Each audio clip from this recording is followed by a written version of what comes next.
હર Mahadev. Happy 77th republic day. વંદે માતરમ. આજે ગણતંત્ર દિવસ છે, તો એવો જ એક ટોપિક છે.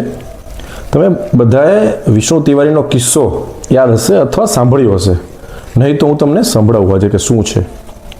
વિષ્ણુ તિવારી લલિતપુરના રહેવાસી હતા. તેમના પર SC/ST એક્ટ હેઠળ ખોટો આરોપ મૂકવામાં આવ્યો હતો. ત્યારબાદ તેમણે 20 વર્ષ જેલમાં વિતાવ્યા છે. ત્યારે તેમની માતા પિતા અને બંને ભાઈઓનો રોગના હુમલાથી મૃત્યુ भाई मर गए, माँ बाप खत्म हो गए, तो हम इस तरीके से फिर मानसिक तनाव में टेंशन में रहने लगे। જ્યારે એમને ખબર પડી કે તેમના પરિવારના સભ્યો હૃદયરોગના હુમલાથી મૃત્યુ પામ્યા છે, બંને ભાઈઓ માતા પિતા મૃત્યુ પામ્યા છે, ત્યારે તેઓ માનસિક સ્થિતિ બહુ જ ખરાબ હતી. એમની પાસે કાંઈ જ વજુ નહોતું. કેસ લડવા માટે, વકીલની ફીસ ચૂકવવા માટે પણ એમની પાસે પૈસા નહોતા. તેને ત્યારે જમીન અને ઘર પણ ગીરવી મૂકવું પડ્યું હતું. જ્યારે તેઓ જેલમાંથી પાછા છૂટ્યા ત્યારે મીડિયાએ તેમને પૂછ્યું કે તેઓ શું ઈચ્છે છે. વિષ્ણુ તિવારીએ કહ્યું કે મને મારી જવાની અને મારો પરિવાર પાછો આપો.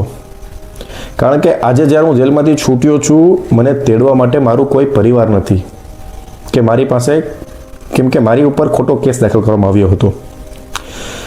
વાત કરીએ કે આ કેસ અત્યારે કેમ મેં કહું છું, તો વાત એવી છે, સરકારનું નવું બિલ આવે છે, UGC, યુનિવર્સિટી ગ્રાન્ટ કમિશન.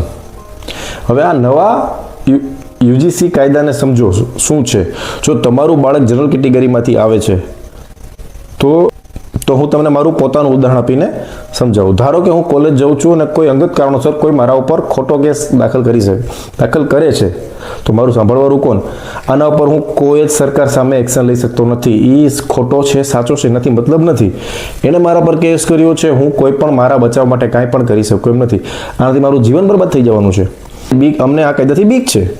કાયદાનો રિવ્યૂ થવો જોઈએ, જરૂરી છે, અથવા પાછો પણ ખેંચાવવો જોઈએ. કારણ કે આજે કર્ણાટકમાં જાહેરાત કરવામાં આવી છે કે આગામી વિધાનસભામાં આ બિલ અમે પસાર કરીશું. તો આ મારો મત છે. તમારું શું કહેવું છે કૃપા કરીને કમેન્ટમાં જણાવજો. હર મહાદેવ. વંદે માતરમ.